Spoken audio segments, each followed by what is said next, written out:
Three landowners are being sued over the fires in Hawaii, not because they had anything to do with starting them, but because they had long grass on their properties. Who was it? Who could it possibly be? Was it, oh, I don't know. Satan? What's up, guys? It's your boy, Benny. We're not massive sports fans here, but if we're going to watch something, the MMA is it. They're based, they let their fighters speak and think freely, and they're far more entertaining for it. Bryce Mitchell is a fighter in the MMA that we've been following. He's from Arkansas. He is in the top 10 ranked featherweight MMA fighters with the UFC, and he is an absolute monster. Look at him here as he is welcomed into the ring as he holds up a Bible and screams, "Freedom!" He's 10 inches tall. This mixed martial artist also weighed in 146 pounds in 17 fights. His record 5. Okay, so you'd think that that would be the most based thing that Bryce Mitchell did during this fight, but you would be wrong. Bryce Mitchell, at the end of the fight, after winning, donates his earnings to Hawaii, Maui, and the people who had their homes burned down in very suspicious fashion on that island. And then he says he thinks that Satan is taking over the earth and that the fires that started in Maui were not natural. Hot damn. Watch this. The winner. Talk me through the fight. How do you feel? He's the hardest hitter I've ever fought. I didn't expect him to be so fast and move so well. And his grappling defense is so good too. I brought this Bible in here tonight because I do believe Satan is taking over this earth. And something specifically I'm talking about is these fires in Hawaii. I'll be donating $5,000 to Dan Ige tonight to give to people in Hawaii because I know he lost friends, they lost their homes, they lost their children. And I love these people with all my heart, and we have to show Satan that he can do nothing through the power of Christ when we come together. Let me ask you about your eye. Obviously, Dan connected with a couple of good shots there. Opened up a cut above and underneath it. How much did that impair your vision? Oh, that's a scratch, man. That ain't nothing. I don't know what you're talking about. Hey, also, too, these fires in Hawaii, I don't believe that they were natural. I believe they were man-made. They're trying to take the land from the natives, and I want Dan Ige, a native Hawaiian, to lead this world in prayer against the power of Satan. Well, congratulations on a great fight. Dan Ige, congratulations as well. Bryce Mitchell, Thug Nasty, tremendous performance, my brother. So I'm going to stop right there and say, one, I don't think any of this was planned. The fighter that he was fighting is a native of Hawaii, and I guess maybe they had connected over their faith before the fight, but you can see there in the reporter that this has gotten quite awkward. Keep watching. Ladies and gentlemen, your winner, Thug Nasty, Bryce Mitchell.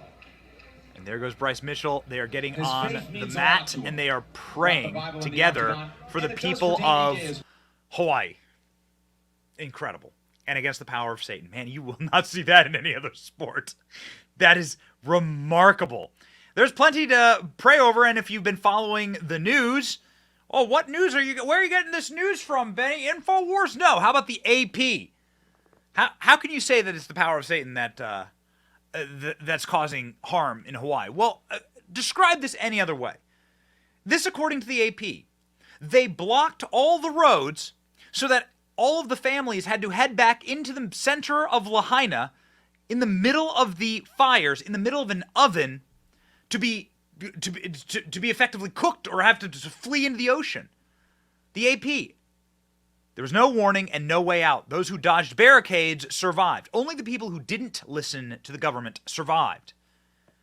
They not only did that, they stopped water from being delivered to these people.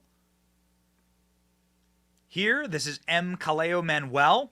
This is the water official who refused to release the water resources to let landowners fight the Maui Fire, explaining his philosophy about water, saying that, well, water is traditional and we need to revere the water. Therefore, we need to let children be burned alive in their homes.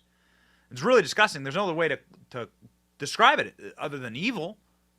Maui residents were given this short little time to talk about what they experienced, and they all said, what the hell is the government doing? They all of the residents who actually had their homes burned and lost everything, and God forbid their families burned. There are still hundreds of people missing, by the way. What does that mean? Well, weeks out, that means that those people have perished, most likely. And they're just trying to keep the numbers down.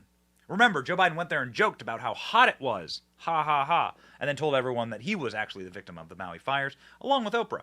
Maui resident at emergency Maui council meeting. Why are our houses gone? And if you can explain that to us in a logical, reasonable way, we'll accept it. Maui teacher testifies at emergency Maui council meeting. This is a disaster, and this is disaster capitalism. $5 billion coming to Maui, and sticky fingers are here to take it and develop everything without any of our input. They're just going to kick us out of our houses. Another Maui resident saying hundreds that are missing, thousands displaced, and though the fires are contained, the economic tsunami is coming. Our favorite Maui resident went off on Oprah, the largest private landowner who hasn't given a single acre of her massive property or fortune to the people of Maui. Who is she? Who is she? Hearing what the locals are saying during Maui City Council? We couldn't even have our pastor come in and ask us if we need prayer in the very beginning, but Oprah could come in. Who is she? Who is she? They said, oh, she knows the governor. We didn't need her in there in Bowen High. Get her out. With the tragic events that happened in the Hawaii fires, these residents were there, attended the Maui City Council to voice their voices and share their frustrations. Nobody called us. Our phones didn't work from 5 in the morning. The fire was not 10 o'clock when I went to work. The fire was still there. There was no water. Tell me if that's not coincidence. No water, no warning. This woman stated that they couldn't watch the news due to power loss. The residents were understandably frustrated at the city council. Everything beyond the civic center is there, but the homes where we were working, where we're spraying. Their homes are gone and they lost many loved ones. Our prayers goes out to them. Okay, so again, why? Why did they shut down the roads? Why would they shut down the roads? As flames tore through a West Maui neighborhood, car after car, fleeing residents headed out of the only paved road in town in desperate race for safety. Car after car was turned back towards the fires by a barricade blocking access. Who put up the barricades? One family swerved around the barricade and was safe in a nearby town in 48 minutes. Another drove their four-wheel drive car down a dirt road to escape. One man took a dirt road uphill, climbing above the fire, watching as Lahaina burned. He later picked his way through the flames, smoke, and rubble to pull survivors to safety. But dozens of others found themselves caught in a hellscape, their cars jammed together on a narrow road, surrounded by flames on three sides, rocky ocean waves on the fourth. Some died in their cars, others died as they tried to run to safety. Well, it sounds like people should maybe be asking some questions about this. But of course, all of the people who are in charge are completely silent. Or Joe Biden goes there and makes jokes.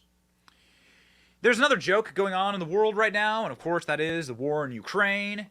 Bryce Mitchell hit our radar as somebody who is extremely based for his answer about potentially fighting in Ukraine. Watch this. I just wanted to get your thoughts on the whole Russia and Ukraine situation. You know, here's my first thought is I'm not going nowhere to fight none of these wars for these politicians. I'm staying at home, and when the war comes to Arkansas, I will dig my boots in the ground and I will die for everything I love, and I will not retreat. If this country's invaded and everybody's saying, well, we gotta evacuate, we gotta leave, I will not. I will dig my boots in the Arkansas soil and I will fight for the people that I love, for the land that I love, and the way of life that I love. But I'm not going overseas to fight. I don't know what's going on, to be honest, brother. I really don't. There's so much stuff, and I don't think nobody knows what's going on fully. There's been so much political corruption in that area. You got Biden and his son making a ton of money off of and using our tax dollars to bribe their people. That's treasonous, in my opinion. So you got Hunter Biden and his son using our tax dollars. Hey, if Ukrainian government, if you don't do this, we're taking your tax dollars. He shouldn't be giving our tax dollars to that country anyway. We got veterans out here sleeping on the street, and you're going to give our freaking tax dollars to these Ukrainians and all. Brother, I don't know what's going on over there, but I'm not going over there and fighting. And God bless anybody that's over there that's fighting, and I hope that this just gets solved. And man, I don't like war. You know what I mean? I don't want people dying and all that stuff. I don't want to be, but I don't know what's going on. There's so much stuff that I think that's corrupted that we just don't know what's truly going on over there. And I pray all those people are safe.